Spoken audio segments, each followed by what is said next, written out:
Hello. So,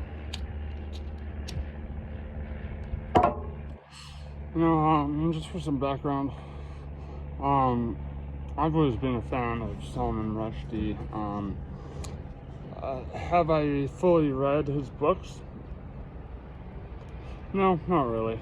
I read the parts of the Satanic Verses, which is like I think it's like the third or fourth book in the series, and it's like 5 sentences in it that led to Iran, the Ayatollah, like essentially announcing a fatwa against them. So there were riots around the world.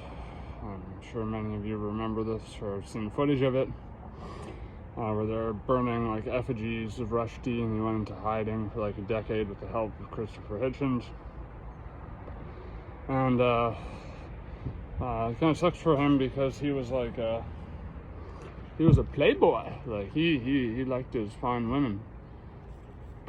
So you're not getting fine women when you're in hiding from the majority of the world and the media. So I think that he had to carry out this totally unnecessary penance. This solitary confinement for merely expressing something in a book. And there's other cases of the Charlie Hebdo, the cartoonist who dared to draw a picture of Allah or the Prophet Muhammad, I should say. And then there was Theo Van Hock, who dared to make a 10-minute short film about the women who faced abuse in countries with caliphate states, and how the burqas were in part a way of covering up the bruises from their husband beating them, and so that earned him like a giant blade through the heart. As he's walking down the street, some guys came by on a motorcycle and just stabbed him. And like, there's money on the line here. It's like when the FBI we have a reward for any information leading to an arrest. It's like the same thing, except no, it's like we have a reward for anyone leading to the death of this person. And it's to me indicative of just how much we need to retire like religion, and move on as a species. I mean, at this point it's only holding us back, and to think that someone who went into hiding for a dozen years, basically in the eyes of those who are trying to punish him, like, is that not doing your time? Like, did he not do his time for writing 5 sentences that pissed you off? Like, and for those who don't know, the Satanic Verses is also like a modern retelling of Allah's story.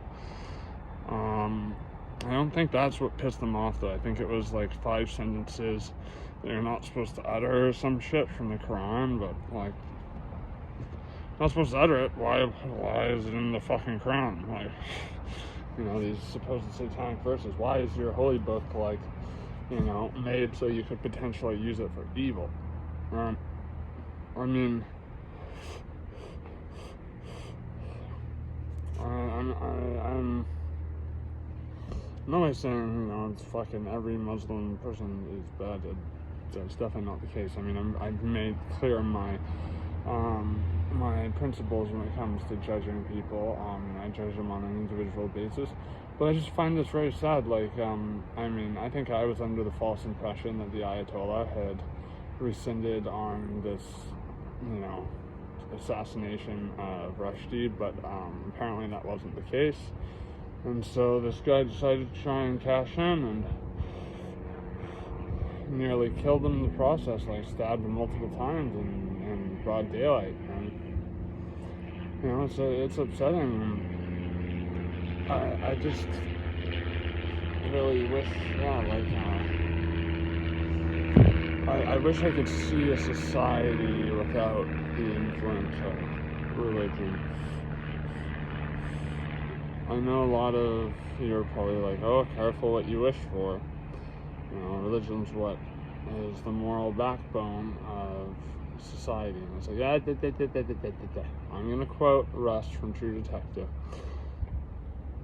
If the prospect of going to a fancy kingdom in the sky when you die for being good is the only incentive you have in your life for being good, and frankly, you're a piece of shit. I'm paraphrasing there, but that's pretty much the gist of what he says. Yeah, because, you know, you shouldn't be like this is why I also try not to think about stuff like karma and luck too much, because I think these are like at least now have taken on a different meaning. Like, you know what I mean? Like for example, karma now seems like something that, you know, the only people who really talk about it are people who obviously are like, oh, I'm going to do a good deed, so I get something good out of it at the end of the day. It comes back to me, because I'm so fucking special, and I deserve goodness, so that's the only motivation I'm going to have to do good. And I was like, no, that like fundamentally goes against, you know, the idea of karma. And, you know, when it comes to stuff like luck, like, oh, and I'm guilty of being like, oh, my luck's been shit today, but, you know, it's same with destiny. It's a way of abandoning responsibility.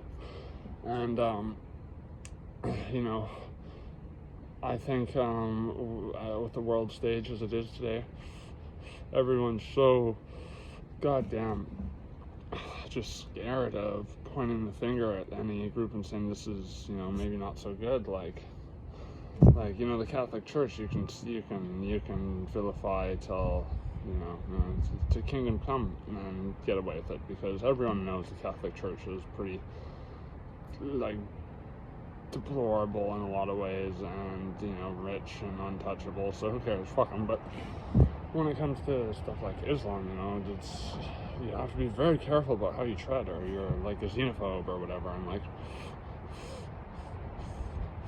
I've had like friendly debates with Muslims many times. You know, like they've often ended up with, you know, the other person getting very angry, but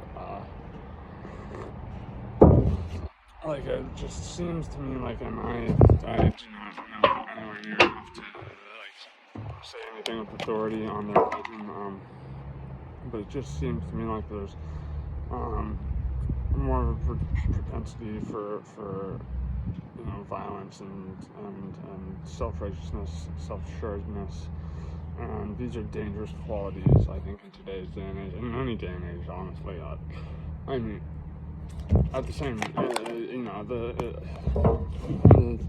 other side of that coin, there's also, you know, the radical right, you know, the evangelicals who are becoming, you know, QAnon freakazoids, and like they're becoming so dogged about what they believe that it's becoming scary. They wanna break up the states, and, you know,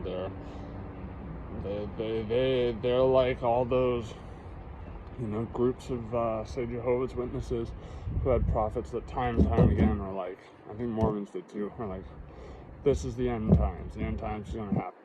No, these guys are like, the government is going to try and take our weapons. Like, next week, get prepared. Fucking, they want, they just like those Jehovah's Witnesses, they want the end times, because that means they're all going to heaven, and, you know, fuck the rest of us. They're going to heaven, and they get to live in an eternal kingdom for the rest of their lives, and it's going to be hunky-dory for them. And in the minds of these, you know, QAnon-addled, and I say addled because it truly is like these people are on drugs, I mean, from what I've seen, and from people I've talked to who kind of believe some of it. Never met anyone who's been like full-on QAnon, from what I can tell. I've met people who believe they, you know, people drink children's blood and stuff like that and ceremonial things. And yes, I know there is creepy shit that goes on in the government, but I don't think it goes quite that far.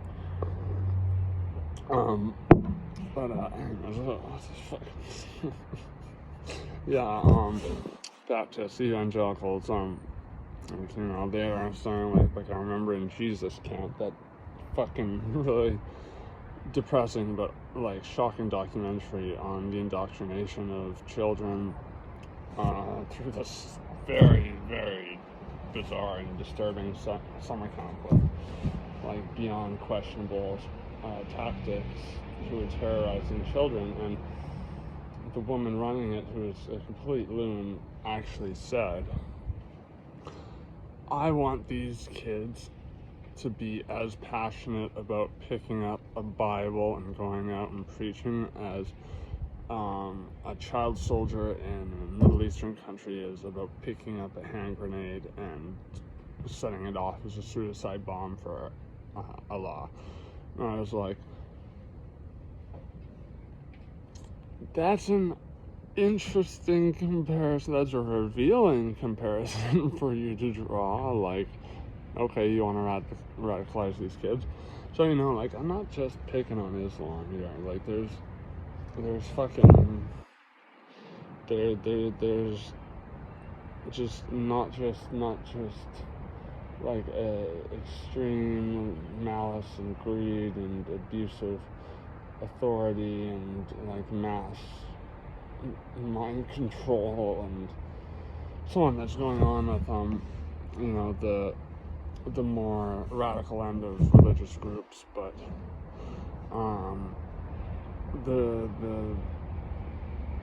it's just the prominence of these beliefs and how they just completely override people's abilities to reason and not kill other people because of a warped belief that is probably and you're probably encouraged to do it for something that like with Salman Rushdie, they put a bounty on his head, and I think that guy hasn't confessed yet, but I'm sure he was trying to collect this bounty because I think it was like $3 million or something. $3 million probably sounds pretty good to someone, in a quasi post-COVID time. It's not really post-COVID, but I mean, people are acting like it is anyways. At least not here. I mean, it's like it's apparently doubled here, but anyways, that's beside the point. I really can't stress enough how we need to retire religion and move on as a species. Why? No one even goes to church anymore. So why not just worship in your own way, in your own home, or set up like a personal shrine for you and your family or something to Jesus or something, your own little pulpit or whatever they call it, out in nature or something like that. I've seen nature churches and they're actually kind of cool. Turn it into something that's not so homogenized and not, another arm or leg of an industry that has people pulling the strings because they have, motivations, they have needs that must be met. They come from a good place or not, and, they probably, if you really knew what was driving them and how they've steered your beliefs into something that is just a complete subversion of what your beliefs are supposed to stand for, good and understanding and unity and peace. Think about that, and think about the fact that, the more you associate with those people, are just at least that brand name, because that's what, especially in the West, religions have become. All these different branches of Christianity, they're like brand names, people are going to make associations about that. Like, oh, you're a Catholic? That's a religion where all the priests are fucking choir boys, right? You know? Like, do you want to be, representative of that, by default? I'm not saying that you are. I'm just saying that that's what people tend to do. Those are the leaps people tend to go to for some reason. I don't know why. I do know why. Because it's scandalous, and people like to unnecessarily scrutinize and make other people look silly so they can make themselves look cooler and smarter. What I'm trying to say is, I'm trying to make what I believe anyways to be some valid criticisms, and with all the money that goes into the three big monotheistic religions, Judaism, Christianity, which includes Catholicism and everything, to Mormonism, and then Islam. All the money, all the influence, all the power, all the suffering from that. Imagine if that was all,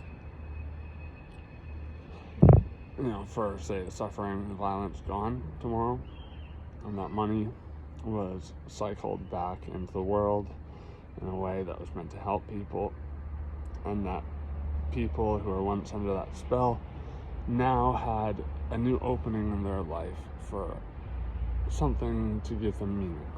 So maybe they'll find that through volunteering and helping people, maybe.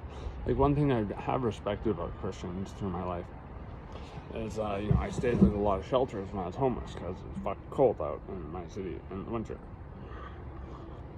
And a lot of them were run by Christians, and these people were truly motivated by, the teachings of Jesus to help people on the streets. And, even though it was very minimal, you're sleeping in a room with 20 other people, one dude's fucking in mass psychosis, screaming all night, and then you get woken up at 6 in the morning, you get 5 minutes to leave, and then you have 20 minutes to get in line, and if you want a hard-boiled egg and a little cup of pre-mixed coffee, and a bran muffin and an orange. It wasn't much, but it was still the religious element of it motivating these people.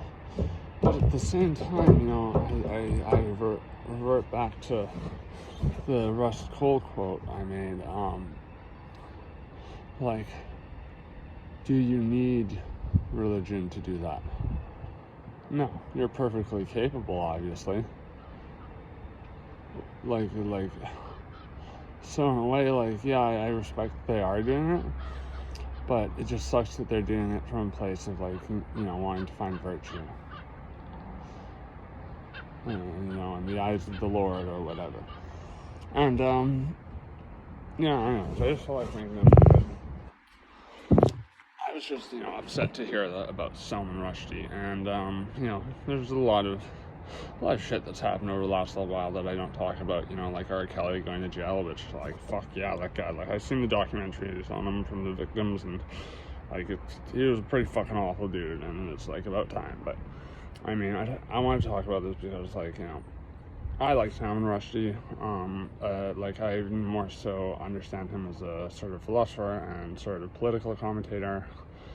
Watched him with Christopher Hitchens a lot. One of my favorite TV clips ever is Christopher Hitchens on Bill Maher with a fucking glass scotch and a clear little plastic cup, and he comes in, even not being a pot smoker, to defend marijuana as one of the best all around resources, especially for medicinal qualities. And at the whole beginning of it, Mos Def, who's just one of the people on the panel for that topic, just is going off about nothing. He is saying he's making a lot of noise, but none of it is really none of it really means anything. And then here comes Christopher Hitchens and just shuts him the fuck up.